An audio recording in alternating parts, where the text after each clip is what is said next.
Good afternoon to all friends from media. आज Bharat Election Commission of India की press वार्ता में आप सबका बहुत बहुत स्वागत है।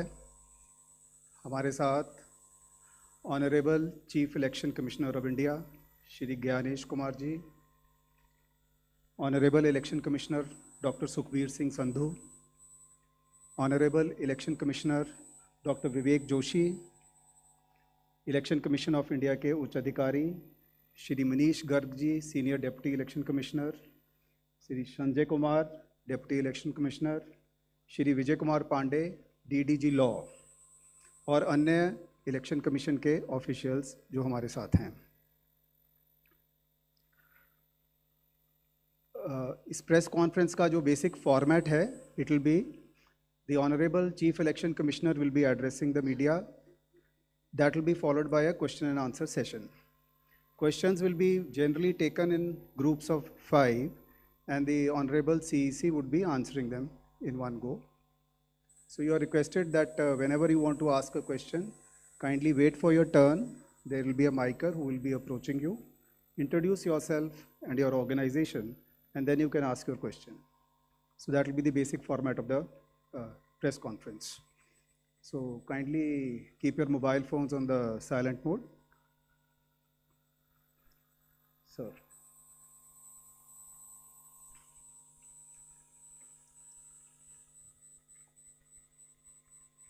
Honorable Election Commissioner Dr. Sukhbir Singh Sandhu ji,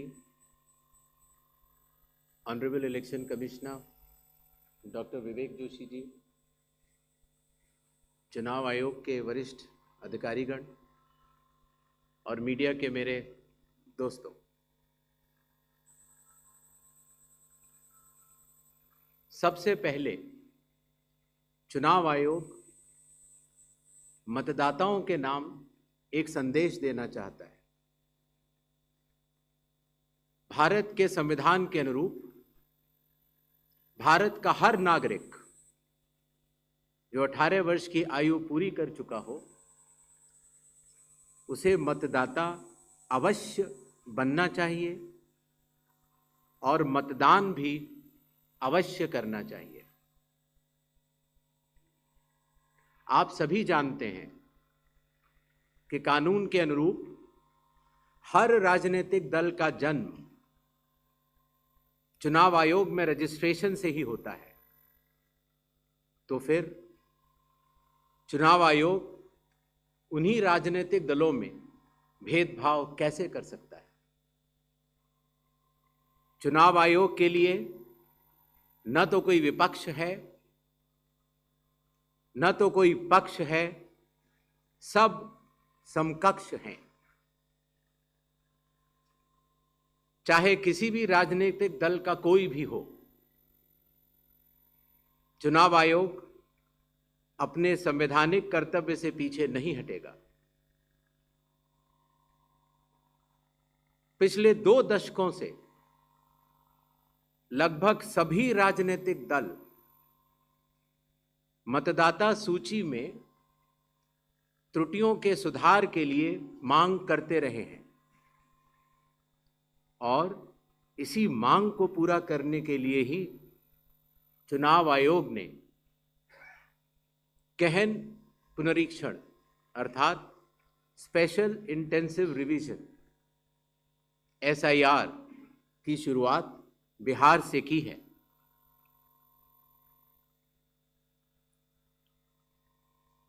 SIR की प्रक्रिया में सभी मतदाता, बूथ लेवल ऑफिसर्स और सभी राजनीतिक दलों द्वारा नामित 1.6 लाख BLAs ने मिलकर एक प्रारूप सूची तैयार की है। इस प्रारूप सूची की एक कॉपी आप सभी लोगों को दी गई है, जिसमें कि हर बूथ में जब ये प्रारूप सूची तैयार की जा रही थी तो सभी राजनीतिक दलों के बूथ लेवल एजेंट्स ने उसे हस्ताक्षर के साथ भी सत्यापित किया है। इस प्रारूप सूची में त्रुटियां हटाने के लिए एक बार फिर निर्धारित समय परिधि में सभी मतदाता और राजनीतिक दल मिलकर अपना बहुमूल्य योगदान दे रहे हैं। विगत आंकड़ों के अनुसार स्वयं मतदाताओं ने लगभग 28,370 ऐसे क्लेम्स एंड ऑब्जेक्शंस दिए हैं और जो मतदाता 1 जुलाई को 18 वर्ष की आयु पूरी कर चुके हैं या 1 अक्टूबर को 18 वर्ष की आयु पूरे करने वाले हैं, ऐसे 1,03,703 मतदाताओं ने भी अपना आवेदन फॉर्म 6 और डिक्लेरेशन के साथ किया है।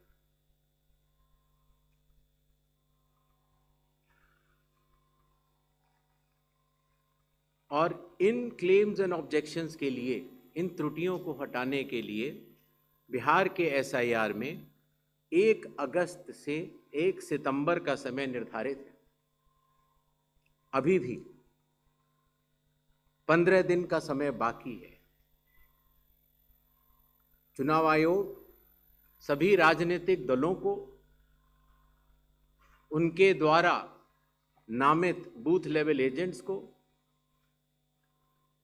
नेशनल लेवल पॉलिटिकल पार्टीज को, स्टेट लेवल पॉलिटिकल पार्टीज को आह्वान करता है कि आने वाले 15 दिनों में जो भी प्रारूप मतदाता सूची उनको दी गई है उसमें अगर कोई भी त्रुटि हो तो उसको प्रिस्क्राइब्ड फॉर्म के तहत जमा करें।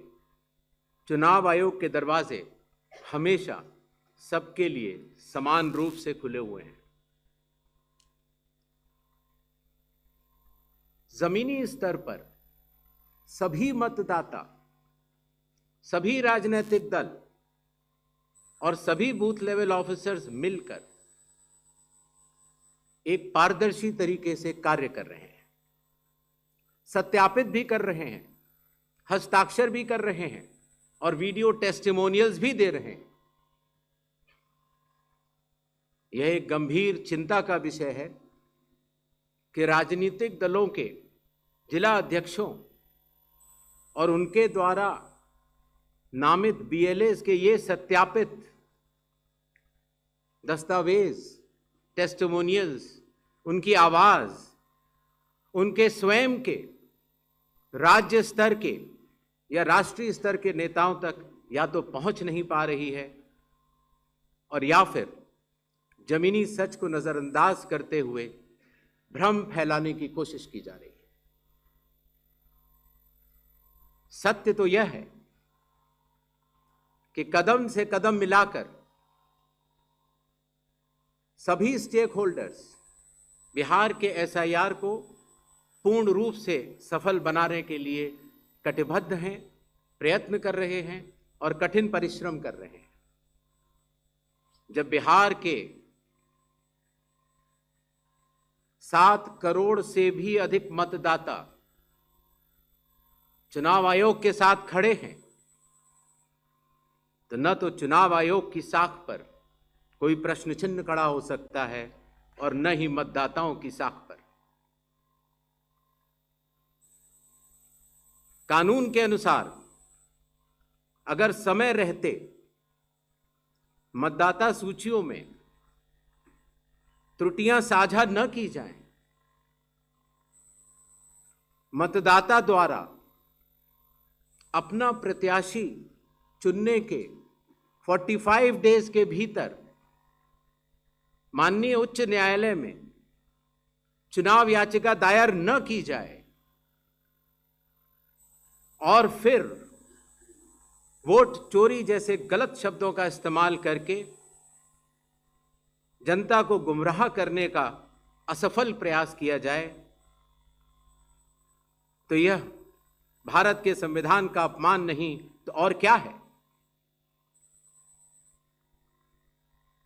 जहां तक कि मशीन रीडेबल मतदाता सूची का सवाल है, माननीय सुप्रीम कोर्ट 2019 में ही कह चुका है कि यह मतदाता की निजता का हनन हो सकता है। Voter privacy can be breached. हमने कुछ दिन पहले देखा कि कई मतदाताओं की फोटो उनकी अनुमति के बिना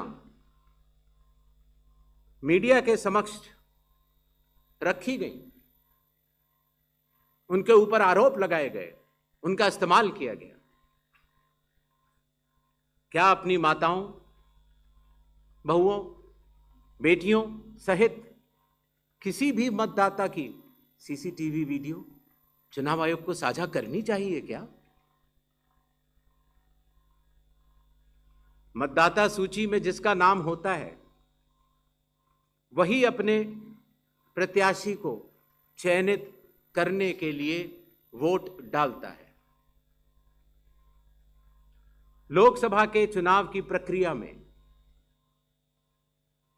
1 करोड़ से भी अधिक कर्मचारी, 10 लाख से भी अधिक बूथ लेवल एजेंट्स, 20 लाख से भी अधिक प्रत्याशियों के पोलिंग एजेंट्स चुनाव के लिए कार्य करते हैं। इतने सारे लोगों के समक्ष इतनी पारदर्शी प्रक्रिया में क्या कोई भी मतदाता वोट की चोरी कर सकता है? कुछ मतदाताओं द्वारा दोहरे मतदान के आरोप लगाए गए। सबूत मांगने पर जवाब नहीं मिला। ऐसे मिथ्या आरोपों से न तो चुनाव आयोग डरता है और न ही कोई मतदाता। जब चुनाव आयोग के कंधे पर बंदूक रखकर भारत के मतदाताओं को निशाना बनाकर राजनीति की जा रही हो, तो आज चुनाव आयोग सबको स्पष्ट करना चाहता है कि चुनाव आयोग निडरता के साथ सभी गरीब, अमीर, बुजुर्ग, महिला, युवा सहित सभी वर्गों और सभी धर्मों के मतदाताओं के साथ बिना किसी भेदभाव के चट्टान की तरह खड़ा था, खड़ा है और खड़ा रहेगा। जय हिंद, जय Bharat.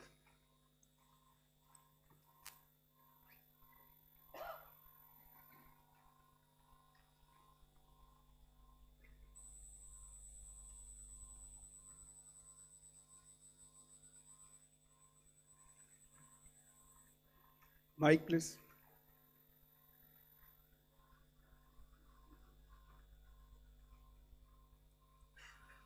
Sir, good evening. I am Prashant from Asianet News. Sir, here. Here. Prashant from Asianet News. As you know, after Rahul Gandhi's press conference, there are many issues coming up from different states, including states like Kerala. Will you initiate an inquiry into all these allegations which are coming from different states? Next, 5 questions. 22.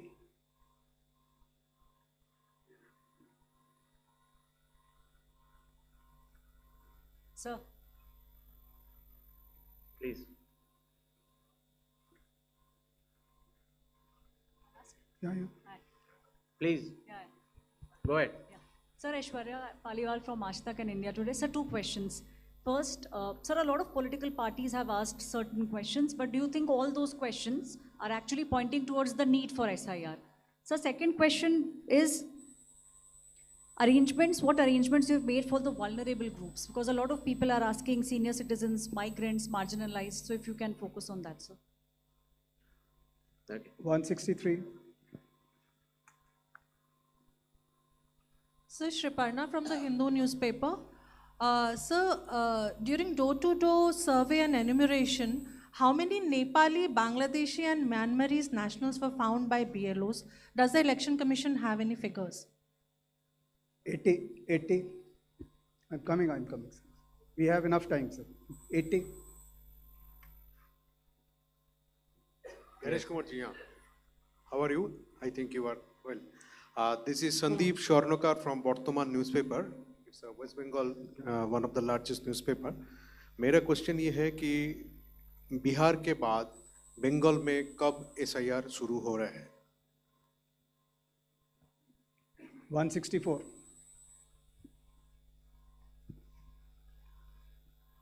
Sir Neeraj हूँ news 18 India से, network 18 से। हमारा सवाल है कि special summary revision सालाना तौर पे होता है हर साल, तो SIR की ज़रूरत आपको कौन सा मतदाता सूची दोनों प्रक्रिया से अलग मिलेगा, हम ये जानना चाह रहे हैं। और एक सप्लीमेंट्री सवाल है इसी के साथ कि आपने कहा कि कुछ पॉलिटिकल पार्टीज के नेता भ्रम फैलाने की कोशिश कर रहे हैं। उनका ये भी कहना है, राहुल गांधी की मैं बात कर रहा हूँ, थोड़ी देर पहले उन्होंने कहा है क्यों उन्हीं से शपथ पत्र सिर्फ मांगा जा रहा है, दूसरे लोग, दूसरी पार्टी के लोग जो सवाल कर रहे हैं उनसे क्यों नहीं। तो इन 5 सवालों को पहले ले लेते हैं।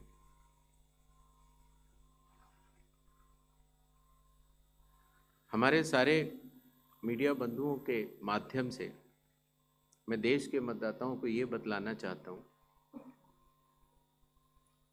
कि जब भी मतदाता सूची का रिवीजन होता है तो उसकी प्रक्रिया वही होती है जो मैंने आपको अभी शुरू में बताई। अर्थात सबसे पहले बूथ लेवल ऑफिसर्स और BLAs, राजनीतिक दलों के BLAs मिलकर एक ड्राफ्ट तैयार करते हैं और उसके बाद सभी राजनीतिक दलों को और उसी असेंबली कॉन्स्टिट्यूएंसी के मतदाताओं को ये अधिकार होता है कि वो उसमें त्रुटियां सुधारने के लिए आवेदन कर सकें। आवेदन 3 तरह के हो सकते हैं, या तो किसी का नाम छूट गया हो तो फॉर्म 6 होता है, या किसी का नाम गलत जुड़ गया हो या किसी और को जुड़वाना हो तो फॉर्म 7 होता है, और या कई बार उसमें विवरण गलत हो जाए, आपके नाम की स्पेलिंग गलत हो जाए, फोटो गलत हो जाए, एड्रेस गलत हो जाए तो फॉर्म 8 होता है। तो ये क्लेम्स एंड ऑब्जेक्शंस का जो पीरियड होता है ये बहुत महत्वपूर्ण होता है और इसमें सभी राजनीतिक दलों की भागीदारी और मतदाताओं की भागीदारी भी आवश्यक होती है। जब ये सारे क्लेम्स एंड ऑब्जेक्शंस आ जाते हैं तो उसके बाद जो उस इलाके का SDM होता है, जिसको कई जगहों पर इलेक्टोरल रजिस्ट्रेशन ऑफिसर भी बोलते हैं, जो कि स्टेट गवर्नमेंट का एक अधिकारी होता है, वो उस पर एक निर्णय लेता है और निर्णय करने के बाद एक अंतिम सूची का प्रकाशन करता है।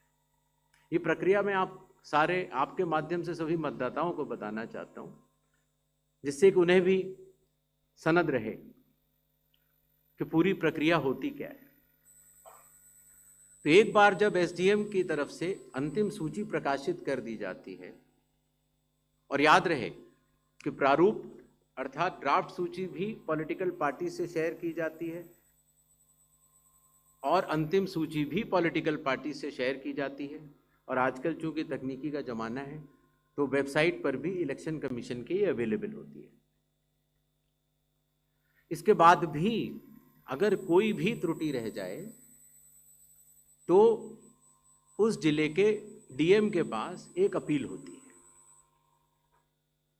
और अगर DM से भी उस त्रुटि का समाधान न निकले तो उसके ऊपर उस प्रदेश के चीफ इलेक्टोरल ऑफिसर के पास एक अपील होती है। जो अंतिम सूची प्रकाशित हो जाती है उसके ऊपर हो जाते हैं चुनाव। जब चुनाव होते हैं तो पॉलिटिकल पार्टीज अपने कैंडिडेट्स को खड़ा करती हैं और उन कैंडिडेट्स को ये सूची एक बार फिर दे दी जाती है कि इस सूची के ऊपर मतदान होगा, और ये सूची मतदान केंद्रवार दी जाती। इस प्रक्रिया के बाद जब चुनावी मतदान होता है तो मतदान केंद्र के अंदर हर प्रत्याशी को यह अधिकार होता है कि वो पोलिंग एजेंट्स को नामित करे, और वही सूची पोलिंग एजेंट्स के पास भी होती है। तो उदाहरण के तौर पर जब हमारा कोई मतदाता जब मतदान करने जाता है तो पोलिंग एजेंट्स देखते हैं और अगर कोई गलत व्यक्ति जा रहा है या कोई 2 बार जा रहा है तो उसके ऊपर ऑब्जेक्शन भी कर सकते हैं। मतदान प्रक्रिया समाप्त होने के बाद मतगणना होती है और मतगणना के बाद रिटर्निंग ऑफिसर रिजल्ट्स डिक्लेयर कर देते हैं। ये एक डिसेंट्रलाइज कंस्ट्रक्ट है। संविधान के अनुसार ये पूरी जिम्मेदारी चुनाव आयोग की है,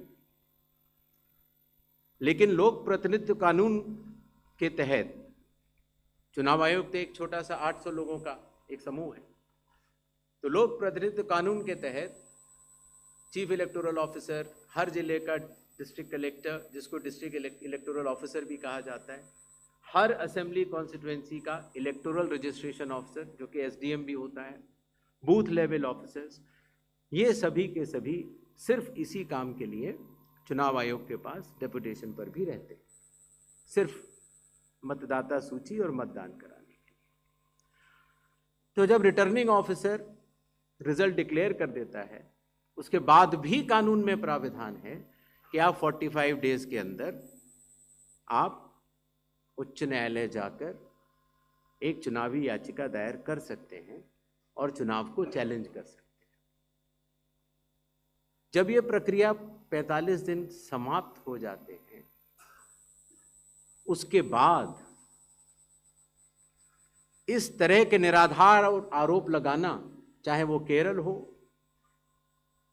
चाहे वो कर्नाटक हो, चाहे वो बिहार हो, जब 45 दिन चुनाव के बाद पूर्ण हो चुके हैं और किसी भी दल को, किसी भी कैंडिडेट को कोई भी गलती नजर नहीं आई, तो आज इतने दिनों के बाद इस तरह के निराधार आरोप लगाना, उनका उद्देश्य क्या है, ये सारे मतदाता और देश की जनता पूरा समझती है।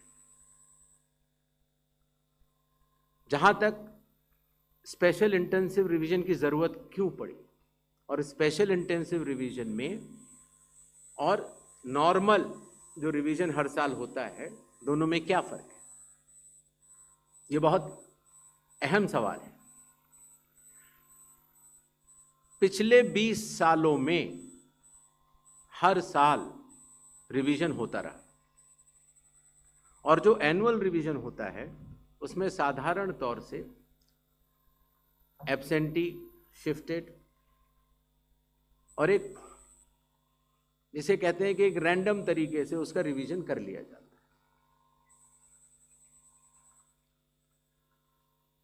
जब पिछले 20 सालों से इंटेंसिव रिवीजन नहीं हुआ, हालांकि पहले होते थे, अभी तक भारत में 10 से ज़्यादा बार स्पेशल इंटेंसिव रिवीजन हो चुके हैं।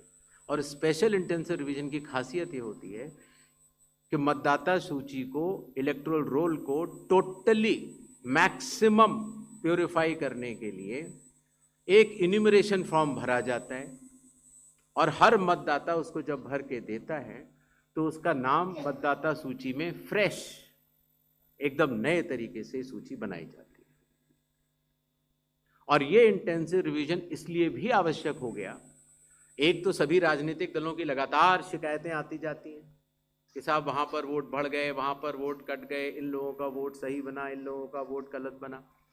साथ ही साथ समय के साथ कई लोग जो गांव में रहते थे, जहाँ पर उनका वोट था, वो शहर में आ गए, उनका वोट गांव में रह गया और जब वो शहर में आए तो वोट कटवाने की प्रक्रिया की भी अपनी कानूनी जटिलताएं, तो उनका वोट गांव में भी रह गया, शहर में भी हो गया। और आजकल आपको पता है, जैसे जैसे भारत का विकास होता जा रहा है, वैसे वैसे लोग शहर छोड़ के भी दूसरे शहरों में भी जाते हैं। मुझे आशा है कि जितने हमारे मीडिया बंधु हैं वो भी शायद किसी न किसी दूसरे शहर को छोड़ के यहाँ पर आए होंगे, तो जब वो यहाँ रहने लग जाते हैं तो उनका वोट यहाँ भी बन जाता है। तो इस तरह से करते करते एक व्यक्ति के जाने या अनजाने में कई जगह वोट रह गए। तो मतदाता सूची को शुद्ध करने के लिए इन्यूमरेशन फॉर्म एकमात्र रास्ता रह जाता है। क्योंकि मैं आपको एक उदाहरण भी देता हूँ, जैसे मान लीजिए श्रीपर्णा चक्रवर्ती जी हैं, उनका पहला वोट था श्रीपर्णा चक्रवर्ती के नाम से, दूसरा वोट जब वो दूसरी बार उन्होंने भरा तो उन्होंने भर दिया एस चक्रवर्ती। पिताजी का नाम मुझे पता नहीं है, माफ़ करें, लेकिन ए बी चक्रवर्ती भरा। अगली जगह जब उन्होंने भरा तो उन्होंने कहा कि नहीं, अखिल बी चक्रवर्ती। तो यह असंभव हो जाता है जानना कि ये दो व्यक्ति एक हैं कि नहीं। तो एक ही तरीका है कि उसके लिए इन्यूमरेशन फॉर्म जारी किए जाएं और एक व्यक्ति एक बार में एक ही इन्यूमरेशन फॉर्म भरेगा, जिससे कि मतदाता सूची का शुद्धिकरण भी होगा। अगर उनका नाम गलत लिख गया है तो वो भी वो सही कर सकते हैं, अगर उनकी फ़ोटो ठीक नहीं है तो वो भी सही कर सकते हैं, अगर उनका पता ठीक नहीं है, माता पिता का नाम ठीक नहीं है तो वो भी ठीक कर सकते हैं। तो ये रही बिल SIR की आवश्यकता। SIR में डोर टू डोर जाना पड़ता है। बूथ लेवल ऑफिसर हमारे बिहार के लगभग 90,000 बूथ लेवल ऑफिसर्स 7,89,00,000 लोगों के घर घर जाकर उन्होंने एक एक व्यक्ति को एन्यूमरेशन फॉर्म दिया। जो लोग मृत पाए गए या जो लोग घर पे नहीं थे, जो पड़ोसियों ने कहा या उनके घर वालों ने कहा कि ये परमानेंटली शिफ्ट हो गए हैं, या जिन लोगों ने कहा कि नहीं साहब मैं तो पहले ही दूसरी जगह एन्यूमरेशन फॉर्म भर चुका हूं, अर्थात उसका नाम 2 जगह था, ऐसे लोगों के फॉर्म वापस नहीं मिले और 7,24,00,000 फॉर्म वापस मिले 30 दिन के अंदर।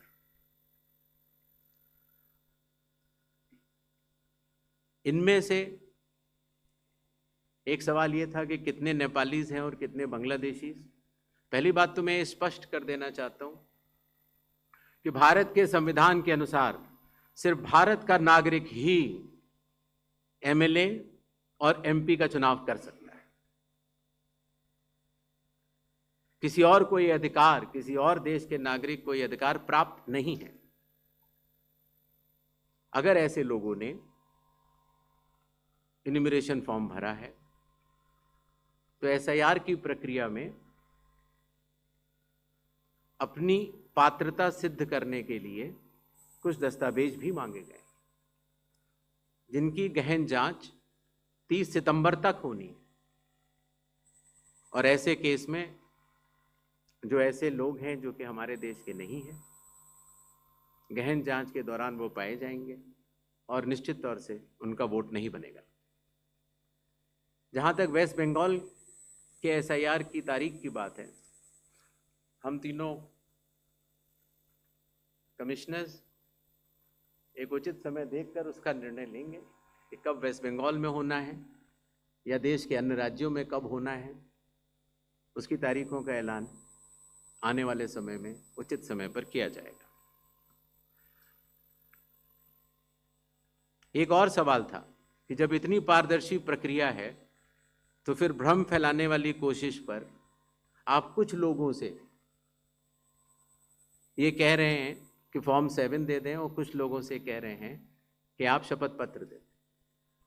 इसका जवाब ये है, लोक प्रतिनिधित्व कानून में जो सबके लिए बराबर है, मेरे लिए भी है, आपके लिए भी है और किसी भी सांसद के लिए भी है और किसी भी MLA जी के लिए भी है। अगर आप उसी निर्वाचन क्षेत्र के निर्वाचक हैं तो आपको समय रहते शिकायत करने का पूरा मौका है। आप फॉर्म 6 भर सकते हैं, फॉर्म 7 भर सकते हैं, फॉर्म 8 भर सकते हैं। आपके राजनीतिक दल के बूथ लेवल एजेंट्स को भी ये अधिकार प्राप्त होता है कि वो एक शपथ देकर 10-10 फॉर्म भी बूथ लेवल ऑफिसर्स को दे सकते हैं, बशर्ते आप उस विधानसभा क्षेत्र के निर्वाचक हो। लेकिन अगर आप उस विधानसभा क्षेत्र के निर्वाचक नहीं हैं, उस कॉन्स्टिट्यूएंसी के आप इलेक्टर नहीं हैं, और अगर आप अपनी शिकायत को आगे बढ़ाना चाहते हैं, एक विषय होता है शिकायत करना, एक होता है उसके ऊपर भ्रम फैलाना, और एक होता है उसके ऊपर चुनाव आयोग पर आरोप लगाना। तो ग्रेडेड रिस्पांस के तहत अगर आप उस क्षेत्र के निर्वाचक नहीं हैं तो आपके पास एकमात्र कानून में विकल्प है, और वो है रजिस्ट्रेशन ऑफ इलेक्टर रूल्स रूल संख्या 20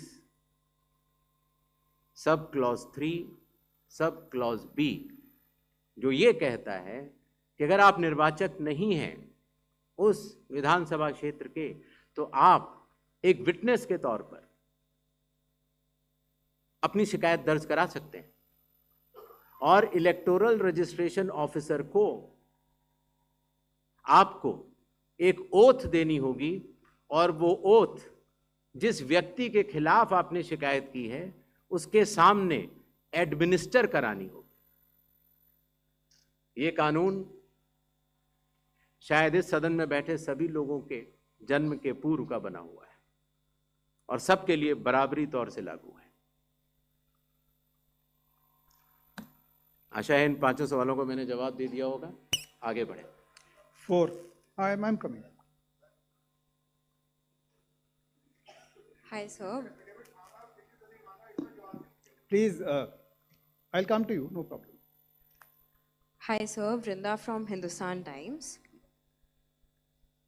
Yes. So first question is that initially when the draft electoral rolls were uploaded on the website, these were machine readable and searchable as well. The size was smaller, the pictures were clearer.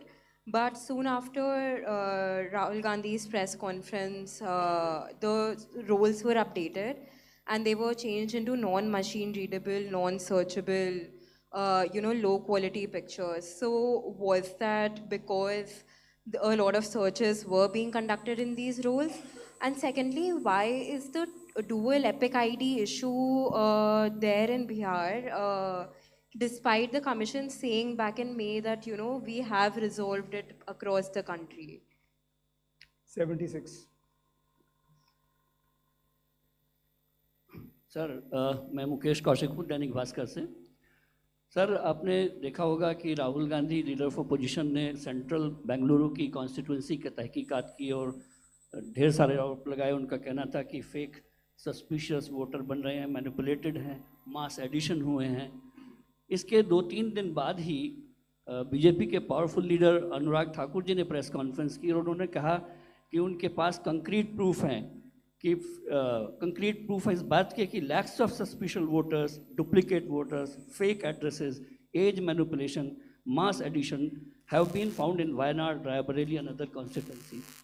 देश की 2 बड़ी राजनीतिक पार्टियां ये आरोप लगा रही हैं कि fake voters, bogus voters, manipulation of age, duplicate voters ये मौजूद हैं। तो आप कितना सहमत हैं और इन आरोपों के आप क्या जांच कोई कराएंगे? 196. Hi, I'm coming. Shri Gyanesh Kumar, मेरा नाम परंजॉय गुहा ठाकुरता है, मैं फ्रीलांस जर्नलिस्ट हूँ। Paranjoy Guha Thakurta. Sir, few questions. इतना हड़बड़ी में आपको एसआईआर करने का क्या ज़रूरत है जब बाहर चल रहे बिहार में बारिश के समय, और समय बहुत लोग कह रहे हैं बहुत कम है। आपको सुप्रीम कोर्ट ने आदेश किया 14 तारीख के दिन, आपको मशीन रीडेबल जो 65 लाख लोग का नाम नहीं है तो आपको देना पड़ेगा। इससे पहले आपने क्यों नहीं दिया? आखिरी सवाल है कि महाराष्ट्र में जो 40 लाख नया वोटर आए हैं और लोग कह रहे हैं कि पहला बार महाराष्ट्र के इतिहास में, भारतवर्ष के इतिहास में वोटर ज़्यादा और 18 साल उम्र के लोग कम, और 5 बजे के बाद बहुत लोग वोट दिया। तो ये सारे जवाब मुख्यमंत्री देवेंद्र फडणवीस दे रहे हैं, राजनीतिक दल का नेता दे रहे हैं। चुनाव आयोग अभी तक खामोश थे, क्यों? 279.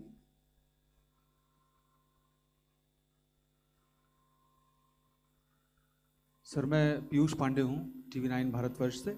मेरा सवाल ये है कि AI और डीप फेक जैसे तकनीकी खतरे भी मंडरा रहे हैं, राजनीतिक दल उसका प्रयोग भी कर रहे हैं। क्या चुनाव आयोग के पास इस पर शिकंजा कसने के लिए कोई कानूनी प्रावधान है और क्या इसको लेकर के कोई कदम उठाया जा रहा है? दूसरा एक सवाल मेरा ये है कि सुप्रीम कोर्ट ने जब आदेश दिया तब चुनाव आयोग 65 लाख हटाए गए वोटरों की सूची जारी करने की दिशा में काम कर रहा है। क्यों राजनीतिक दलों के कहने पर पहले ऐसा नहीं किया गया? 147. We'll start the next round. Sir, sir मैं गौरव श्रीवास्तव टाइम्स नाउ भारत से। मेरा सवाल ये है सर कि चूँकि हम लोग चुनाव आयोग भी देखते हैं, सुप्रीम कोर्ट में सुनवाई भी देखते हैं, बार बार ये सवाल उठा, और जिस बात को आप कह रहे हैं कि भारत का संविधान कहता है कि भारत का नागरिक ही वोट डाल सकता है, लेकिन भारत के नागरिक ही वोट डाले और चुनाव आयोग नागरिकता तय करे के बीच की जो एक पतली सी रेखा है, उसको लेकर जो कानूनी लड़ाई है वो कैसे सुलझने वाली है।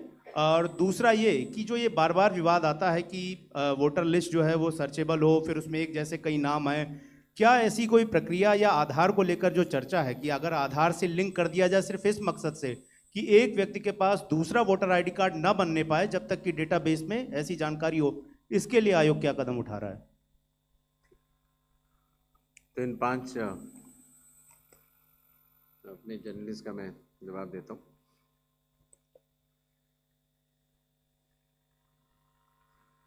मशीन रीडेबल मतदाता सूची और सर्चेबल मतदाता सूची, दोनों में हमें अंतर समझना होगा। जो चुनाव आयोग की वेबसाइट में मतदाता सूची होती है, उसमें आप एपिक नंबर डाल के सर्च कर सकते हैं, डाउनलोड भी कर सकते हैं। इसको मशीन रीडेबल नहीं कहा जाता। मशीन रीडेबल के ऊपर मैंने आपको शुरुआती उसमें बताया था कि 2019 में माननीय सुप्रीम कोर्ट ने भी इस विषय का गहन अध्ययन किया और ये पाया कि मशीन रीडेबल इलेक्टोरल रोल देने से वोटर की प्राइवेसी का हनन हो सकता है। इसलिए मशीन रीडेबल एक अलग चीज़ है। मशीन रीडेबल का अर्थ ये होता है कि आप उस इलेक्टोरल रोल को पढ़ भी सकते हैं। उसमें अगर आपके पास कंप्यूटर पे वो सूची आ गई तो आप ये फ़ोटो उठा के दूसरी जगह भी डाल सकते हैं। अगर आपने एक व्यक्ति की फ़ोटो दूसरी जगह डाल दी और पलट दी तो वो व्यक्ति वोट ही नहीं कर पाएगा, क्योंकि जब वो वोट करने जाएगा तो उसका चेहरा नहीं मिलेगा। तो मशीन रीडेबल एक अलग चीज़ है, मशीन रीडेबल वर्जित है। तो उसको आप, और ये चुनाव आयोग का अकेला फैसला नहीं है, ये चुनाव आयोग का फैसला माननीय सुप्रीम कोर्ट के जजमेंट के बाद है और 2019 से है। तो मशीन रीडेबल अलग चीज़ हो गई और एक लिस्ट को सर्च करना वो एक अलग विषय हो गया। जब आप एक लिस्ट को सर्च करते हैं तो उसमें एक सवाल ये आया था कि डुप्लीकेट एपिक की समस्या चुनाव आयोग ने जब पहले सॉल्व कर ली तो इस तरह के डुप्लीकेट एपिक दोबारा कैसे आए। डुप्लीकेट एपिक 2 तरीके से हो सकते हैं। एक कि एक व्यक्ति जो वेस्ट बंगाल में है, जो व्यक्ति अलग है, उसका एक एपिक नंबर है, और एक व्यक्ति जो हरियाणा में है उसका एपिक नंबर भी वही, अर्थात एपिक नंबर 1 व्यक्ति 2। जब ये सवाल उठा लगभग मार्च 2025, जब हम लोगों ने उसके ऊपर चर्चा की और उसको हम लोगों ने पूरे देश भर में सुलझाया, लगभग ऐसे 3 लाख लोग मिले जिनकी एपिक संख्या 1 थी। तो उनकी एपिक संख्या बदल दी गई, जिससे एक ही एपिक से 2 लोग न हो, एक ही नंबर के 2 लोग न हो। दूसरी तरह की डुप्लीकेसी ऐसे आती है जब एक ही व्यक्ति का एक से ज़्यादा जगह मतदाता सूची में नाम हो और उसका एपिक नंबर अलग हो, अर्थात व्यक्ति 1 एपिक अनेक। पहली वाली स्थिति ये थी एपिक 1 व्यक्ति अनेक। तो एपिक 1 व्यक्ति अनेक की समस्या तो चुनाव आयोग ने पहले सुलझा ली, लेकिन जब ये विषय आया कि एक ही व्यक्ति और उसके कई एपिक्स हैं, तो कुछ केसेस में जब शिकायत आई तो हम लोगों ने तहकीकात की तो ये समझ में आया कि जो व्यक्ति, जैसे मैंने आपको बताया था कि अगर वो गांव में रहता था तो वहाँ उसका एक जगह नाम था, फिर वो शहर में आया, फिर वो वहाँ से चलते चलते दिल्ली या बम्बई पहुँच गया और उसने अपना पुराना नाम डिलीट नहीं कराया। पहले ये संभव नहीं था। 3 से पहले नाम अगर आपको पुरानी जगह से कटवाना है तो कोई वेबसाइट नहीं थी इलेक्शन कमीशन की जिसमें एक ही जगह सारा डेटा हो। हर स्टेट की अलग अलग वेबसाइट थी। तो नतीजा, अगर आप पटना से चल के दिल्ली आ चुके हैं और आप पटना का वोट कटवाना चाह रहे थे तो आप एक पत्र लिख सकते हैं। अब उस पत्र के ऊपर कार्रवाई हुई, आपने सही जगह भेजा, नहीं भेजा और आपका वहाँ वोट नहीं कटा। आप दिल्ली आ चुके, आपका यहाँ नया मतदाता सूची में नाम आ गया, आपके पास एक नया एपिक नंबर है। तो 2003 से पहले चूंकि तकनीकी सुविधा अवेलेबल नहीं थी तो इस तरह के बहुत लोग जो माइग्रेट कर करके अलग अलग जगह गए, उनके नाम कई जगह आ गए। फिर एक ये सवाल उठा कि फिर उसको आज की तारीख में तो वेबसाइट है, कंप्यूटर है, उसको आप सेलेक्ट करके हटा सकते हैं। लेकिन वही मैं बात आपको बताना चाह रहा था, चुनाव आयोग मतदाताओं के साथ चट्टान की तरह खड़ा होता है। अगर किसी के कहने से मैं आपका वोट काट दूं या किसी के कहने से मैं ये मानूं कि पीयूष जी के नाम के, अगर आपको अंदाज़ा न हो तो अगर पीयूष जी के नाम को अगर आप 100 करोड़ में सर्च करेंगे तो आपको हजारों लोग मिलेंगे। अब कौन से पीयूष जी का नाम काटा जाए, कौन से पीयूष जी दो हैं ये? तो अगर इसको जल्दीबाजी में किया जाएगा तो किसी भी मतदाता का नाम गलत कट सकता है, आपकी जगह किसी और का कट जाए। इसलिए शायद पिछले 20 सालों में टेक्नोलॉजी तो थी, लेकिन टेक्नोलॉजी का उपयोग करके किसी का मतदान में नाम काट, मतदाता सूची से नाम काटा जाए, ये गलत होगा।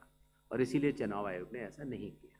और इसकी या तो व्यक्ति खुद कर सकता है तो कोई आपत्ति नहीं, और या फिर स्पेशल इंटेंसिव रिवीजन के जरिए जब ये एन्यूमरेशन फॉर्म बनेगा तो पीयूष पांडे जी के पास ही फॉर्म पहुंचेगा। अगर उनके पास दूसरा फॉर्म पहुंच जाएगा तो एक ही पे दस्तखत करेंगे और डुप्लीकेट वोट की समस्या का निदान हो जाएगा। एसआईआर में हड़बड़ी क्यों? ये भी एक भ्रम फैलाया जाता है। आप लोग मुझे बताएं कि चुनाव से पहले मतदाता सूची शुद्ध करनी चाहिए या चुनाव के बाद? चुनाव से पहले। और ये बात चुनाव आयोग नहीं कह रहा है, ये बात लोक प्रतिनिधित्व कानून कह रहा है कि हर चुनाव से पहले आपको मतदाता सूची शुद्ध करनी होगी। ये चुनाव आयोग का कानूनी दायित्व है। फिर ये बात आई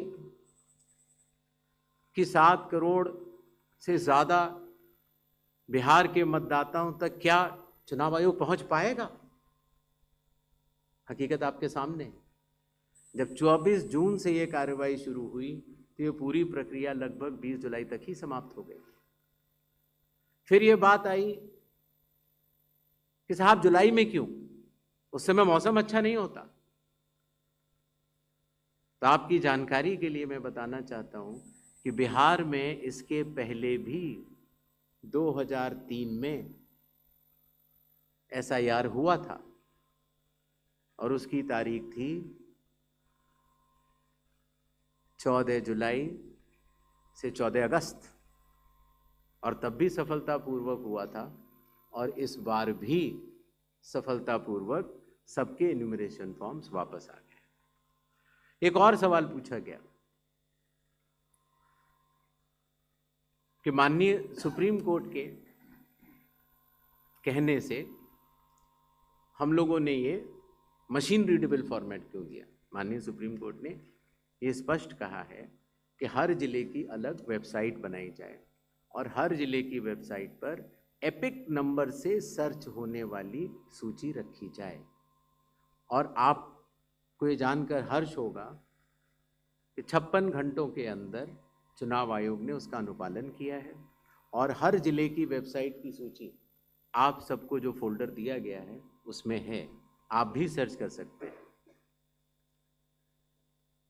जहाँ तक आपके पास जो फोल्डर दिया गया उसमें एक वो भी मिनट्स मौजूद है 20 जुलाई के, जहाँ पर अगर आप खोलेंगे तो उसमें आप पाएंगे कि हर बूथ पर booth level officer, booth level agent, sarpanch, सबने मिलकर ये दस्तखत करके सूची बनाई कि ये लोग मृत पाए गए हैं, उनका एपिक नंबर भी है, उनका नाम भी है, और ये लोग स्थायी रूप से स्थानांतरित पाए गए हैं, उनका नाम भी है, और इन लोगों का इन्यूमरेशन फॉर्म या इन लोगों का नाम एक जगह से ज़्यादा है, वो भी है। आप उस सूची को देखें तो ऐसा नहीं है कि चुनाव आयोग ने ये लिस्टें साझा नहीं की थी, लेकिन चूंकि इसका अंतिम निर्णय अभी ईआरओ ने नहीं लिया था, इसीलिए ये सूचियां राजनीतिक दलों को दे दी गई थी, और कुल मिला के जिन लोगों के इन्यूमरेशन फॉर्म नहीं आए, वो 1 अगस्त को जब ड्राफ्ट लिस्ट दी गई थी राजनीतिक पार्टियों को, वो भी दस्तावेज आपको दिए गए हैं, जिसमें कि हर पॉलिटिकल पार्टी ने साइन करके ये लिस्ट ली है, जिसमें कहा है कि ये वाले नाम तो आ चुके हैं प्रारूप सूची में और ये वाले नाम नहीं आए हैं। हर जिला प्रेसिडेंट ने उस लिस्ट को सत्यापित किया है 1 अगस्त को, और अपने टेस्टिमोनियल्स भी दिए। तो ये सूचना और भी लोगों तक पहुंचे, आप तक भी पहुंचे। चुनाव आयोग तो पारदर्शिता का स्वागत करता है और ये बहुत ही अच्छी बात है। शायद इससे अगर कुछ लोग जो छूट गए हों, अगर वो नाम दे पाएं, तो चुनाव आयोग का तो नारा है हर पात्र मतदाता को सूची में लाना है और हर अपात्र मतदाता को सूची से हटाना है। तो उस उद्देश्य में ये हमारी मदद कर रहा है। एआई और डीप फेक हमारे लिए वास्तव में चुनौती है। अभी कल किसी एक ट्विटर हैंडल पर एक एआई जनरेटेड वीडियो थी जो कि सत्य से परे, लेकिन इस तरह की चुनौतियों का सामना करने के लिए चुनाव आयोग तो भरसक प्रयास करेगा, लेकिन कानून के दायरे में ही रहकर कर सकता है।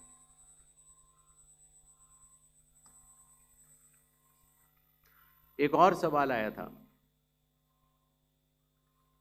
कि आखिर चुनाव आयोग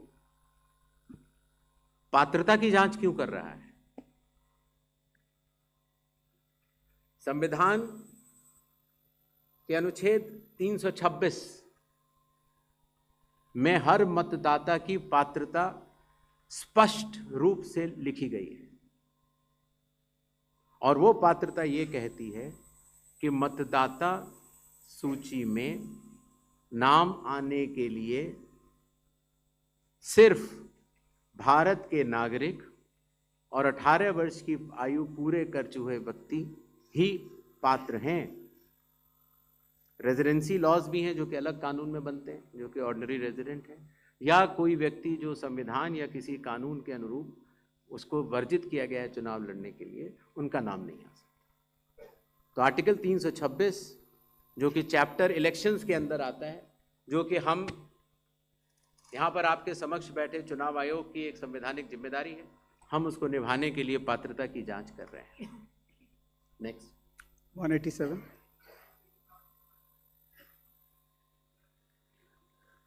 विल कम बैक। उसका जवाब मैं दे चुका हूं, शायद आपने, मैं दोबारा बता देता हूं।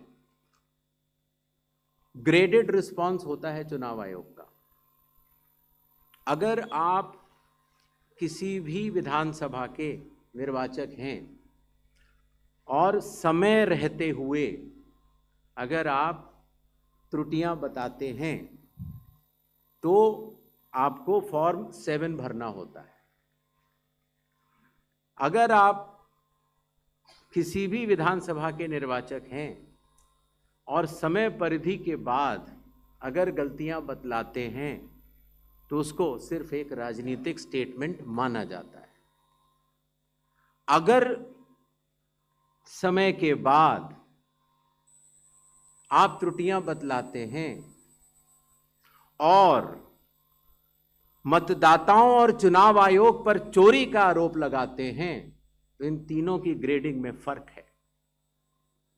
और इसीलिए मैं सभी से यह निवेदन करूंगा कि अगर आप निर्वाचक नहीं हैं और अगर आपको शिकायत करनी है चुनाव आयोग के समक्ष, तो आपके पास, मेरे पास, किसी भी सांसद के पास, किसी भी एमएलए के पास और आपके पास भी सिर्फ एक ही विकल्प है, और वो विकल्प है registration of electoral rules, rule 20 sub clause 3 sub clause B, जिसमें कि आपको इलेक्टोरल रजिस्ट्रेशन ऑफिसर के सामने जिस भी कारण से आप बता रहे हैं कि ये गलत है, आप वो एविडेंस प्रोड्यूस करेंगे और आप शपथ लेंगे और आप इस बात को बताएंगे आगे। 180 sir. Gyanesh sir, We'll come back, we'll come Ankit back. Gupta Let ABP us news go, से। सर, 2-3 सवाल हैं जो एक दूसरे से जुड़े हुए हैं। पहला सवाल ये है, जिसका भी आप भी जिक्र कर रहे थे कि साल भर में जो है ये स्पेशल समरी रिवीजन जो है कई बार होता है, स्पेशल समरी रिवीजन। तो इस साल की शुरुआत में जब जो है समरी रिवीजन हो चुका था, तो उसके बाद पिछले 6-7 महीनों में करीबन 22 लाख लोग मृत पाए गए, करीब 32 लाख शिफ्ट हो गए। तो ये आंकड़ा पिछले 6-7 महीने में 22 लाख लोग मर कैसे सकते हैं, ये सवाल उठाया जा रहा है। अगर समरी रिवीजन हुआ था और अब तक, तो ये आंकड़ा जो है क्यों इतना ज्यादा भिन्न, पहले ये सब क्यों नहीं हुआ? इसी के साथ में उसी से जुड़ा हुआ सवाल ये है, विपक्षी पार्टियां ये कह रही हैं, इसका मतलब तो ये है 2024 का 1 साल पहले जो चुनाव हुआ था, वो इसका मतलब जो तमाम आप 65 लाख का आंकड़ा अभी दे चुके हैं, हो सकता है ये आने वाले दिनों में और बढ़े, उन फर्जी मतदाताओं के साथ में हुआ था क्या चुनाव? ये तो सिर्फ बिहार की बात हो रही है, तो क्या इन फर्जी मतदाताओं के साथ में 2024 का चुनाव हुआ था? तीसरा सवाल इसी से जुड़ा हुआ, क्या ये एनआरसी हो रहा है एसआईआर की आड़ में? ये सवाल लगातार कहा जा रहा है, और वो क्यों कहा यह जा रहा है कि एक धर्म के लोगों को वोट काटे जा रहे हैं, एक पार्टी को फायदा पहुंचाने के लिए कार्रवाई की जा रही है। तो लगातार इस तरीके के सवाल। 185। मेरा नाम मुकेश कुमार सिंह है, मैं एक फ्रीलांस जर्नलिस्ट हूँ। मैं आपसे जानना चाह रहा हूँ कि इस बात का ग्रेडिंग कैसे की जाएगी, जो अभी आपने उदाहरण दे के बताया कि ईपीआईसी में एक आदमी नाम डुप्लीकेट करेगा, जब तक आपके पास कोई यूनिक फीचर नहीं होगा, जैसे आधार के मामले में बायोमेट्रिक्स एक यूनिक फीचर का काम करता है हर इंडिविजुअल के लिए ना, उसी तरीके से अगर आप ईपीआईसी से इसको नहीं जोड़ेंगे तो ये संभव ही नहीं है कि आप कभी जिंदगी में डुप्लीकेसी को चेक कर पाएँ, चाहे कितने एफर्ट्स कर लें। यहाँ आपको टेक्नोलॉजी की ही मदद लेनी पड़ेगी, मैनुअली ये ह्यूमनली पॉसिबल नहीं है। और इसी से जुड़ा हुआ सवाल ये भी है कि जब इस तरह की चीज़ें हमारे सामने आती हैं, यानी डुप्लीकेसी को चेक करने की, वही डुप्लीकेसी हमारे सामने जब वोटर लिस्ट में सामने आती है तो एक नया बखेड़ा खड़ा होता है। अब चुनाव आयोग के सामने सबसे इम्पोर्टेंट चीज़ ये है कि अगर किसी चीज़ की शिकायत की जा रही है तो क्या चुनाव आयोग सबसे पहले शिकायत की जांच करने पे जोर देगा या शिकायतकर्ता कौन है उसकी जो है वो कलई खोलने पे जोर देगा? ये एक ऐसी सवाल, एक कॉन्स्टिट्यूशनल इंस्टीट्यूशन पे इस तरह का दाग भी लगना अपने आप में शर्मनाक है। यानी अगर उससे आप हमें बचाइए, इस देश को तो बचाइए, इस डेमोक्रेसी को बचाइए, हम आपसे ये उम्मीद करते हैं। 247। नहीं, just one. Wait, I'll come back to you. Damini Nath from the Indian Express. Sir, 7.24 crore electors forms were received as of 1st August. So how many of these submitted documents along with that? And now that 15 days are over, how many more documents have been made for these electors? And the other question I have is regarding, recommended by BLO and not recommended. What is the basis on which BLO will recommend or not recommend if the documents have not been submitted? 39. Good afternoon sir, Manohar Kesari, news x और India news से। Sir चुनाव आयोग लगातार clarify कर रहा है और कह रहे हैं सारे डाटा जो है सो मिसलीड करने वाले हैं, लेकिन आज भी राहुल गांधी ने इस बात को कहा है कि महाराष्ट्र में 1 करोड़ मतदाता जोड़ा गया, वोटों का हेराफेरी लगातार किया जा रहा है। तो क्या इससे चुनाव आयोग की छवि धूमिल नहीं हो रही है? अगर धूमिल हो रही है तो आप लोग लीगल एक्शन उनके खिलाफ क्यों नहीं ले रहे हैं? दूसरा, लगातार वोटर का जो है सो ट्रस्ट चुनाव आयोग पर इससे कम हो रहा है, तो ट्रस्ट बढ़ाने के लिए आप लोग क्या करें? 218।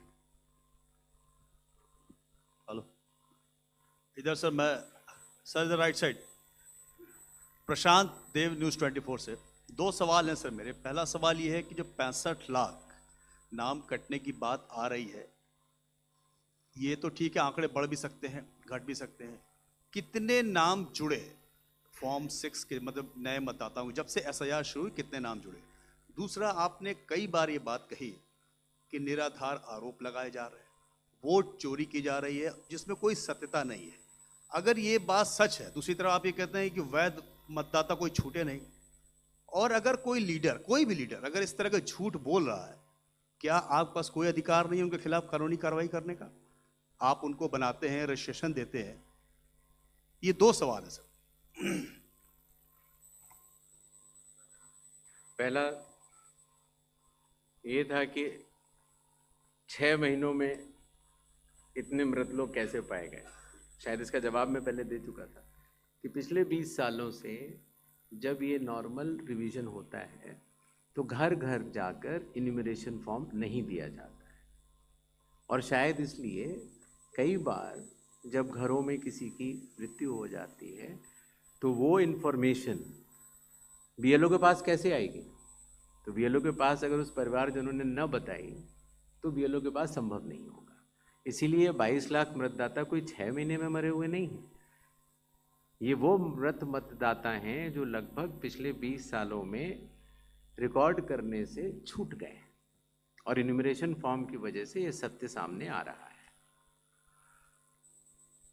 एक बात जो मैं आपके माध्यम से भारत की जनता तक पहुंचाना चाहता हूं वो ये है कि मतदाता सूची एक विषय है और मतदान करना दूसरा विषय है।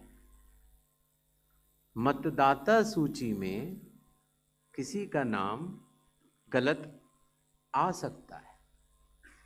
अगर बूथ लेवल ऑफिसर से गलती हुई हो या राजनीतिक दलों ने उस पर ध्यान न दिया हो तो किसी भी व्यक्ति का नाम मतदाता सूची में गलत आ सकता है।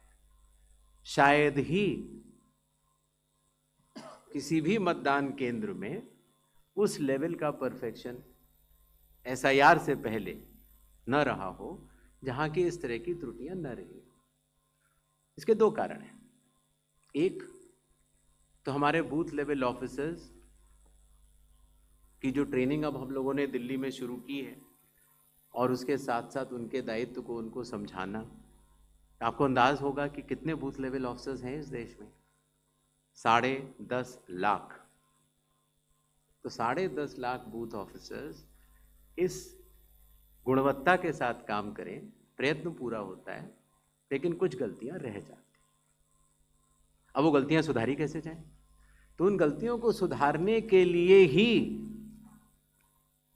चुनाव आयोग ने जिन जिन राजनीतिक दलों को मान्यता दी है उन दलों को ही ये अधिकार दिया है कि आपके जिला अध्यक्ष बूथ लेवल एजेंट्स को नामित कर सकते हैं, और वो उनको सूची भी दी जाएगी और वो उसको शुद्ध भी कर सकते हैं।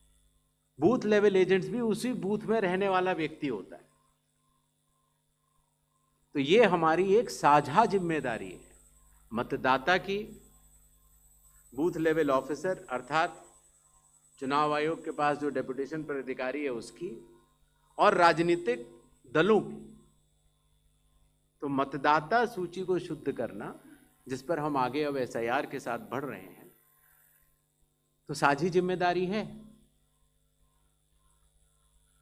लेकिन बिहार में चूंकि हमारे बूथ लेवल ऑफिसर्स ने बूथ लेवल एजेंट्स और राजनीतिक दलों के साथ मिलकर ही काम किया, उसकी कॉपीज मैंने आपको दी हैं, कि जो लोग मृत पाए गए, जो लोग स्थानांतरित पाए गए, जिन लोगों के 2 जगह मतदाता सूची में नाम है, वो सभी ने मिलकर सत्यापित किए हुए हैं। तो शायद इसीलिए जब 1 अगस्त के बाद हमारी डेली बुलेटिन आनी शुरू हुई तो किसी भी राजनीतिक दल ने अभी तक एक भी आपत्ति दर्ज नहीं कराई है। तो क्या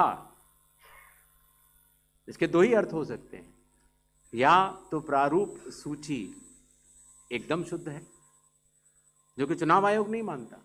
चुनाव आयोग कह रहा है कि 1 सितंबर तक हम समय देते हैं, इसमें त्रुटियां हो सकती हैं, आइए सब लोग आइए इसको शुद्ध करते हैं।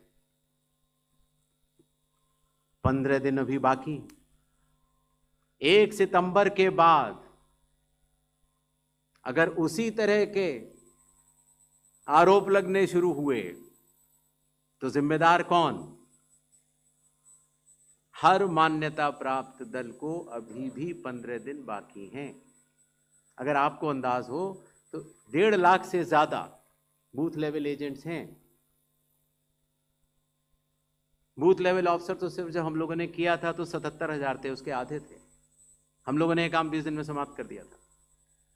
तो मतदाता सूची का गहन परीक्षण एक एक नाम के आगे मैं निवेदन करना चाहता हूं, आपके जरिए आह्वान करना चाहता हूं कि सभी 12 राजनीतिक दल, चाहे वो राष्ट्रीय पार्टी के हों चाहे वो स्टेट पार्टीज के हों, अभी भी समय रहते 1 सितंबर से पहले इसमें गलतियां बताएं। चुनाव आयोग सुधारने के लिए तैयार है, लेकिन 1 सितंबर के बाद नहीं,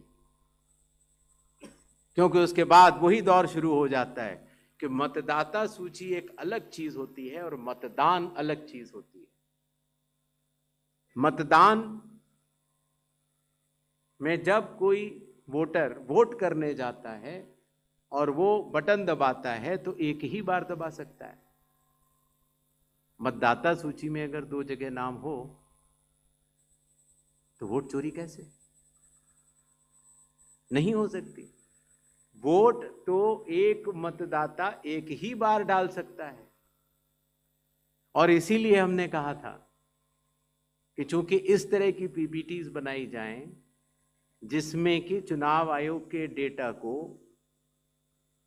गलत तरीके से एनालाइज किया जाए और उसके जरिए ये कहा जाए कि चूंकि मतदाता सूची में ये नाम है इसीलिए मतदान गलत हुआ। मतदाता सूची और मतदान 2 अलग विषय हैं और इन दोनों को अलग अलग ही देखा जाता है। दोनों के कानून भी अलग हैं। मतदाता सूची का कानून है लोक प्रतिनिधित्व कानून 1950 और मतदान करने का कानून है लोक प्रतिनिधित्व कानून 1951। दोनों के नियम अलग हैं, दोनों के लोग अलग हैं, और दोनों चीज़ों को जुड़ा के ऐसा भ्रम फैलाना कि अगर मतदाता सूची में कोई ऐसी चीज़ है, जैसे एक विषय आया था, किसी ने कहा कि साहब हाउस नंबर 0 है, 80,000 लोगों के हाउस नंबर 0 हैं, इसीलिए वो फर्जी हैं। अगले दिन कई सारे मतदाता खड़े हो गए, उन्होंने कहा नहीं साहब हम तो यहाँ रहते हैं। तो आपके थ्रू मैं जनता को बताना चाहता हूँ कि हर पंचायत और हर म्यूनिसिपैलिटी में जरूरी नहीं है कि आपका घर होते हुए भी उसको घर का नंबर दिया गया। तो चुनाव आयोग जो कि एक एक मतदाता को ढूंढ कर उसका वोट डलवाता है। आपको पता है अरुणाचल प्रदेश का एक गांव है मालेगांव, जहां सिर्फ एक मतदाता बहन के लिए पूरा चुनाव आयोग 2 दिन तक ट्रैकिंग करके जाता है और उनका वोट लेके आता है। वही चुनाव आयोग जो गिर फॉरेस्ट के पीछे एक महंत हैं, उनके लिए 1.5 दिन की ट्रैकिंग करने जाता है, पूरा वोट बूथ बनाता है और वोट लेके आता है। उस कर्मठता से, और आज से नहीं 75 सालों से उस विरासत से, कर्मठता से कार्य करने वाले चुनाव आयोग के ऊपर अगर निराधार आरोप आप मतदाता सूची और मतदान को मिला के और जनता के सामने अगर ये कहें कि चोरी हो रही है तो ये गलत बात है। जनता सब समझती है। किसी व्यक्ति के अगर 2 जगह वोट भी हों तो भी वो एक ही जगह वोट करने जाता है। 2 जगह वोट करना कानूनी अपराध है। और अगर कोई भी व्यक्ति ऐसा कहता है तो सबूत तो चाहिए। सबूत मांगा था, मिला नहीं। इसी तरीके से जिन लोगों के पास घर नहीं होता, आप लोग भाग्यवान हैं, कई लोगों के पास घर नहीं होता लेकिन उसका नाम भी मतदाता सूची में होता है। और उसका पता क्या दिया जाता है? उसका पता वो जगह दी जाती है जहां वो व्यक्ति रात को सोने आता है, कई बार सड़क के किनारे, कई बार पुल के नीचे, या कई बार लैंप पोस्ट के किनारे। और फिर अगर ये कहा जाए कि वो फर्जी मतदाता है, ये हमारे गरीब मतदाताओं, बहनों, भाइयों और बुजुर्गों के साथ एक बहुत बड़ा खिलवाड़ है। 0 नंबर। आपको पता है इस देश में करोड़ों लोगों के घरों के पते के आगे 0 नंबर है। क्यों? क्योंकि पंचायत, म्यूनिसिपैलिटी, जिस घर में वो रहते हैं उन्होंने उनका नंबर नहीं दिया। शहरों में अनऑथराइज्ड कॉलोनीज हैं जहां उनको नंबर नहीं है, तो वो अपने फॉर्म में क्या पता भरें? तो चुनाव आयोग के निर्देश कहते हैं अगर ऐसा कोई भी मतदाता इस देश में है, चुनाव आयोग उसके साथ खड़ा है और उसको नोशनल नंबर देगा, और चूंकि कंप्यूटर में जब उसको भरते हैं तो वो 0 दिखता है। इसका अर्थ ये नहीं है कि वो मतदाता नहीं है। मतदाता बनने की शर्तों में आपका पता इतना अनिवार्य नहीं है जितनी कि आपकी नागरिकता और आपके 18 वर्ष की आयु पूरा होना, और जितना कि आप उस बूथ के आजू बाजू में रहते हैं। इन अनिवार्यताओं के तहत ही आपका वोट बनता है। शिकायत के ऊपर जांच क्यों नहीं होती, इस सवाल का जवाब भी देना बनता है। अगर मीडिया में किसी एक व्यक्ति के बारे में शिकायत आ जाए तो चुनाव आयोग कहता है कि नियम में तो नहीं है लेकिन कर लेनी चाहिए। वो सीईओ को बोलता है, या सीईओ कई बार चीफ इलेक्टोरल ऑफिसर स्वतः संज्ञान ले लेते हैं, डीएम स्वतः संज्ञान ले लेते हैं और जांच कर लेते हैं। लेकिन अगर आरोप 1.5 लाख मतदाताओं का हो तो क्या बिना किसी सबूत के, बिना किसी हलफनामे के 1.5 लाख मतदाताओं को नोटिस जारी कर दिया जाए?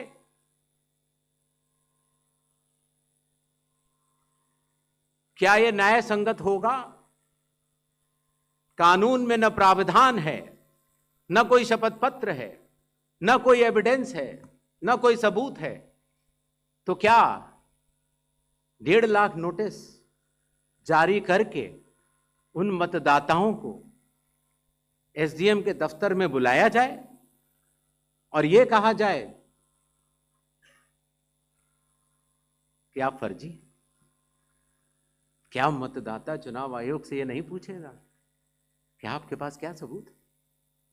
आज भी आपके मीडिया में चल रहा है, जितने नाम लिए गए सब एक एक करके सामने आ रहे हैं।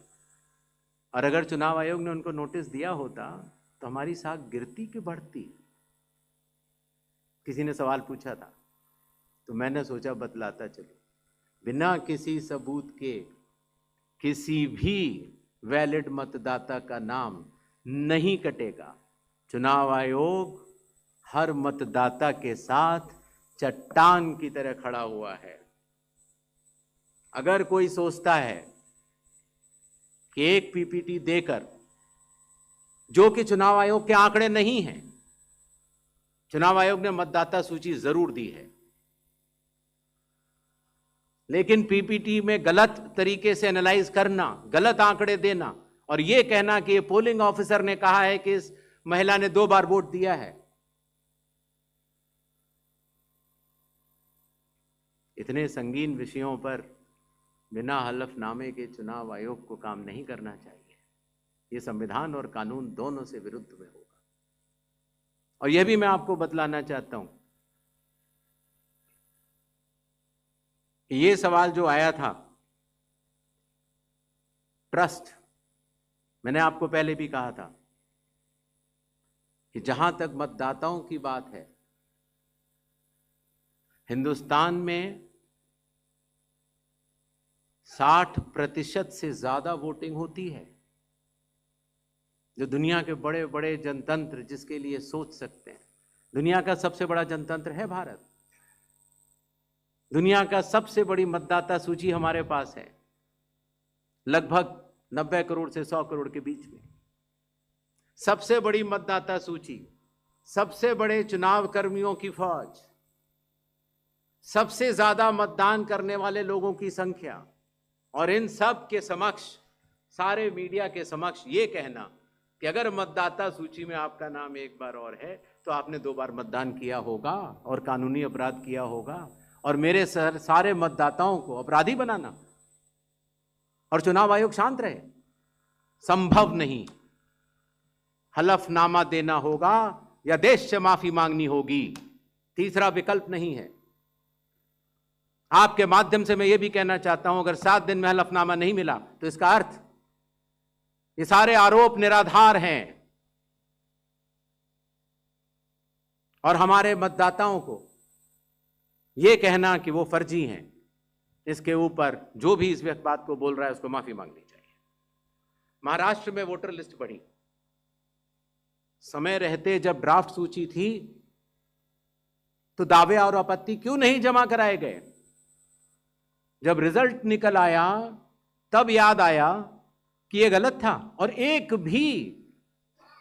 भी मतदाता का नाम सबूत सहित आज तक चीफ इलेक्टोरल ऑफिसर महाराष्ट्र को नहीं मिला। चुनाव हुए 8 महीने हो गए। महाराष्ट्र में क्यों नहीं उच्चतम न्यायालय में चुनावी याचिका दायर की गई? फिर एक बात यह कही गई कि आखिरी घंटे में इतना मतदान कैसे? चुनाव आयोग ने जवाब दिया था और आप सबने लिखा भी था कि अगर 10 घंटे मतदान होता है तो हर घंटे 10% का औसत होता है। आखिरी घंटे में 10% से कम मतदान हुआ। तो ये बात कैसे कही जा रही है? ऐसा नहीं होता कि किसी भी बात को अगर आप 10 बार बोलते रहें, 20 बार बोलते रहें तो सच हो जाए। सच सच होता है और सूरज पूरब में ही उगता है, किसी के कहने से पश्चिम में नहीं उगा करता। नेक्स्ट, जस्ट नेक्स्ट राउंड 272 सबको मौका देना है। प्लीज प्लीज प्लीज 272, 167, 184, 81, ये लास्ट है। 266। हेलो, यस सर, मैं अखिलेश हूँ IANS न्यूज एजेंसी से। सर, मैं अखिलेश हूँ IANS न्यूज एजेंसी से। मेरा सवाल ये है कि सुप्रीम कोर्ट ने अभी आपको कहा है कि 22 तारीख को नेक्स्ट हियरिंग होनी है कि आप ये 11 के अलावा जो लोग छूट गए हैं अपना नाम दर्ज कराना चाहते हैं वो आधार लेकर जाएं। आधार को उन्होंने कहा है कि आप उसको कंसीडर कीजिए। इसका मतलब ये है कि आप जब आगे का SIR कराएंगे या पूरे देश में कराएंगे तो आप ये मान चुके हैं कि 12वां आपका आधार होगा।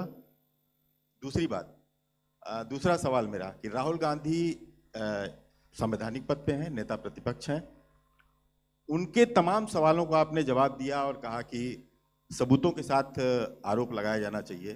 तो क्या आपको लगता है कि वो गंभीरता से आरोप नहीं लगा रहे हैं या वो सिर्फ राजनीति करने के लिए ऐसा कर रहे हैं? तीसरा मेरा सवाल है कि आपने कहा कि बार बार कहा कि आपको दो सवाल पूछे, अगर देर से आप देते हैं, आप सवाल उठाते हैं तो आपको एफिडेविट देना पड़ेगा। अखिलेश यादव ने 18,000 नामों की एफिडेविट दिया हुआ है।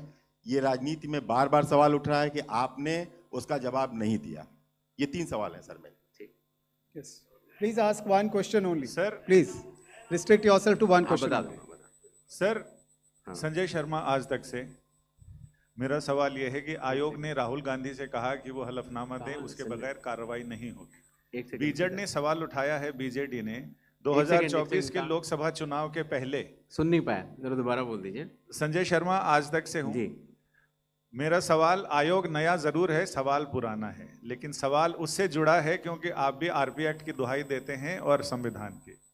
तो 2024 के लोकसभा चुनाव के बाद बीजेडी ने यह कहा कि उन्होंने हलफनामा देकर उड़ीसा में मतदाता सूची में गड़बड़ी की शिकायत आपसे की थी, तो उसमें अब तक क्या कार्रवाई हुई है वो अगर आप बता सकें तो सही होगा। और दूसरा, लोग टाइमिंग को लेकर सवाल उठा रहे हैं, एक तरफ राहुल गांधी की प्रेस कॉन्फ्रेंस है, दूसरी तरफ मुकाबले में चुनाव आयोग की। क्या चुनाव आयोग रथ का टूटा पहिया लेकर कृष्ण की तरह? आगे बताएं।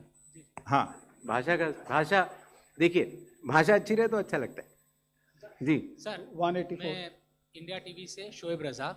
मेरा सवाल सर ये है कि बिहार में जो ड्राफ्ट की सत्यता की जांच हो रही है, बाद में जो सर्टिफिकेट दिए जा रहे हैं, ऐसी बहुत बड़ी आबादी है, हम गए थे बिहार में, जो वो दस्तावेज 11 के 11 में से एक भी नहीं दे पा रहे। अभी हम देख रहे थे कि उनमें से मूल निवास प्रमाण पत्र के लिए एक होड़ मची हुई है बनाने की, आधार से ही बन रहा है वो भी।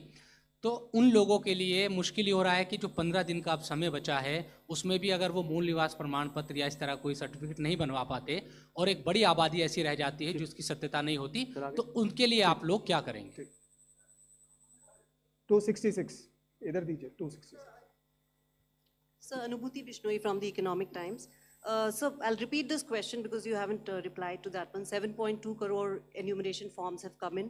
How many have come in without Yeah, any I'll of the reply. 11 documents? I told her I'll reply. Yes. 81. Sir, second, sir, in 2004, when intensive revision was carried out, it's an EC order which clearly states that Arunachal and Maharashtra are being left out of intensive revision because polls are due, assembly polls are due within months. But you have, the Election Commission this time has set aside that principle for Bihar. If you could explain that. Okay. Third, when you took over as CEC, you have identified political parties as a key stakeholder. And you've also held rounds of meetings and consultations with them. Do you think, given the kind of criticism SIR has drawn, maybe there should have been a wider consultation with political parties before embarking on such a massive exercise? Sir मैं Manish Agarwal Navbharat times से। हाँ sir, जैसा कि आपने कहा राहुल गांधी के बारे में कि हलफनामा देना होगा या देश से माफ़ी मांगनी होगी 7 दिन के अंदर, नहीं तो हम मानेंगे सारे आरोप निराधार हैं। अगर राहुल गांधी ऐसा नहीं करते हैं तो क्या भ्रम की स्थिति ऐसी देश में फैली रहेगी? चुनाव आयोग अपने स्तर पे क्या इस बात को कंफर्म करेगा कि जो वोटर लिस्ट हमारी है वो बिल्कुल ओके है और आरोप निराधार हैं? सेकंड इज, जो SSR हर साल होता है सर, जैसे बिहार की बात करें तो 22 साल बाद हो रहा है, तो 3 साल वोटर हर साल जुड़े, 65 लाख अगर वोटर, तो क्या हमारी चुनाव आयोग की कोई जिम्मेदारी नहीं जो हर साल SSR हो रहा है कि वे कैसे एटलीस्ट डेड वोटर कैसे जुड़ रहे हैं हर साल, तो क्या उनकी भी कोई जवाबदेही बनती है सर? Thank you. पहली बात, That's okay, please. पहली बात ये दोबारा आई कि साहब डेट्स को लेकर पूछा गया। मैंने स्पष्ट किया था कि लोक प्रतिनिधित्व कानून के अंतर्गत जो रिवीजन होता है वो चुनाव से पहले होता है। बिहार का चुनाव 22 नवंबर 2025 से पहले संपन्न किया जाना है, क्योंकि बिहार की जो हमारी विधानसभा है उसकी कालावधि वहां समाप्त हो रही है। हमारे पास 1 जनवरी 2025 का एक स्पेशली रिवाइज्ड किया हुआ एक रोल था, इंटेंसिव नहीं था। आमूमन तौर से चुनाव से 6 महीने से अगर ज़्यादा हो तो हम लोग को वोटर लिस्ट रिवाइज करनी चाहिए। तो अगर 1 जनवरी से 22 नवंबर तक हम रिवाइज नहीं करते तो इस 11 महीने से ज़्यादा के अरसे में काफ़ी त्रुटियां हो सकती थी। अगर हम 1 अप्रैल 4 ही तारीख को हो सकता है रिवीजन कानून के तहत, 1 जनवरी, 1 अप्रैल, 1 जुलाई और 1 अक्टूबर, उन्हीं तारीखों को जो 18 साल की उम्र प्राप्त करते हैं उनको वोट का अधिकार मिल जाता है। तो अगर हम 1 अप्रैल करते तो फिर ये बात आती कि अभी तो आपने SSR कराया है तो आप फिर करा रहे। अगर हम 1 अक्टूबर करते तो ये बात आती कि बिल्कुल चुनाव सर पर है। तो एक ही विकल्प उपलब्ध था और वो था 1 जुलाई की क्वालिफाइंग डेट मानते हुए एक रिवीजन होना चाहिए। दूसरा विषय, तो इंटेंसिव रिवीजन क्यों, SSR क्यों नहीं? ये बात मैं आप लोग ही तो कह रहे हो कि SSR में इतना गहन परीक्षण नहीं हुआ, इसीलिए कई त्रुटियां पाई गईं जो कि अब इन्यूमरेशन फॉर्म से आ रही हैं। दरअसल SIR ही तो है जो इन सारे आरोपों का जवाब है। अगर SIR में सब लोग मिलकर, सारी राजनीतिक पार्टियां मिलकर अगर मतदाता सूची को शुद्ध बनाने के लिए, राजनीतिक उद्देश्यों से परे जाकर राष्ट्र निर्माण के लिए, राष्ट्र सेवा के लिए अगर मतदाता सूची को शुद्ध बनाने के लिए काम करना चाहें तो आज भी बिहार में 15 दिन बाकी हैं और चुनाव आयोग उन सभी का शुक्रगुजार रहेगा जो मतदाता सूची शुद्ध करने के लिए अपना योगदान देंगे। ये बात कही गई कि किसी एक राज्य से, उड़ीसा से या उत्तर प्रदेश से कुछ शिकायतें की गई। बात वहीं की वहीं है। चुनाव हारने या जीतने के बाद जिस मतदाता सूची पर चुनाव हुआ उसके ऊपर बिना हलफनामा दिए, हलफनामा दिया गया ये बात ठीक नहीं है, बिना हलफनामा दिए, बिना ओथ दिए, सिर्फ एक पत्र लिख कर अगर हमारे बूथ लेवल ऑफिसर्स और एसडीएम्स और डीएम्स इनके कार्यशैली पर अगर कोई प्रश्न चिन्ह लगाता है तो ये गलत है। एक सवाल जो मैं पिछली बार जवाब नहीं दे पाया था कि साहब जो ये SIR बिहार में चल रहा है उसमें कितने लोगों के डॉक्यूमेंट आ गए, कितने लोगों ने रिकमेंड किया, किस बूथ लेवल क्या रिकमेंड किया, डाटा लेने की कोशिश तो हो रही है, लेकिन मैंने आपको पहले बताया था कि चुनाव आयोग मल्टी लेवल कंस्ट्रक्ट से काम करता है। Booth level officer booth level पर है, जहां औसतन करीब 1000 से कम मतदाता है, 200 घर है। उसके ऊपर आता है बूथ लेवल सुपरवाइजर जो 10 बूथ लेवल ऑफिसर के ऊपर काम करता है। उसके ऊपर आता है SDM, उसके ऊपर आता है DM, उसके ऊपर आता है चीफ इलेक्टोरल ऑफिसर, और मतदाता सूची का कार्य वहीं समाप्त हो जाता है। चुनाव आयोग में न तो मैं, न मेरे साथी चुनाव आयोग, न कोई चुनाव आयुक्त का अधिकारी और न आप कोई भी वोट जोड़ सकते हैं या काट सकते हैं सिवाय कानूनी प्रक्रिया का पालन किए, कोई भी। तो आपको इस बात को समझना होगा कि इस कंस्ट्रक्ट में जो डिसेंट्रलाइज कंस्ट्रक्ट है, इसमें बूथ लेवल ऑफिसर ने जब किसी मतदाता से डॉक्यूमेंट्स लिए या उसने दिए तो कितने डॉक्यूमेंट्स लिए, क्या उसको रिकमेंड किया या नहीं किया, ये सारा विषय अभी भी SDM स्तर पर विचाराधीन है, जिसका निर्णय 30 सितंबर तक आएगा। और उसके पहले इस सवाल का जवाब पूछना और बताना दोनों ही त्रुटिपूर्ण भी रहेगा और वो भी रहेगा। अगर आप आधार के बारे में आपने बोला, माननीय सुप्रीम कोर्ट का स्पष्ट आदेश है कि जो लोग एग्रीव्ड हैं, जो लोग ड्राफ्ट सूची से एग्रीव्ड हैं, वो लोग अपने इन्यूमरेशन फॉर्म को आधार के साथ जमा कर सकते हैं और चुनाव आयोग उस बात को मानता भी है, उसका पालन भी करता है। आई होप आप सबके काफ़ी प्रश्नों का हम लोग जवाब दे पाए होंगे। Thank you so much. Thank you Please so much. join us for tea on the 4th floor. और जाने से Thank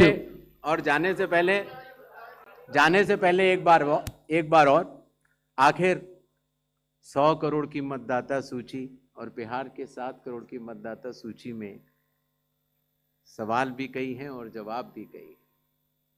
सच सुनने की क्षमता भी होनी चाहिए और समझने की क्षमता। तो मैं सिर्फ इतना कहना चाहता हूं जाने से पहले कि एक बार फिर आप सबके माध्यम से भारत के मतदाताओं को बहुत बहुत नमस्कार। और सभी राजनीतिक दलों से हम ये आह्वान करते हैं कि अभी भी प्रारूप सूची में कोई भी त्रुटि हो तो आगे आएं और हमें 1 सितंबर तक बताएं। 1 सितंबर के बाद बतलाने से कोई फायदा नहीं होगा। जय हिंद, जय Bharat. Join us for tea on the 4th floor, please.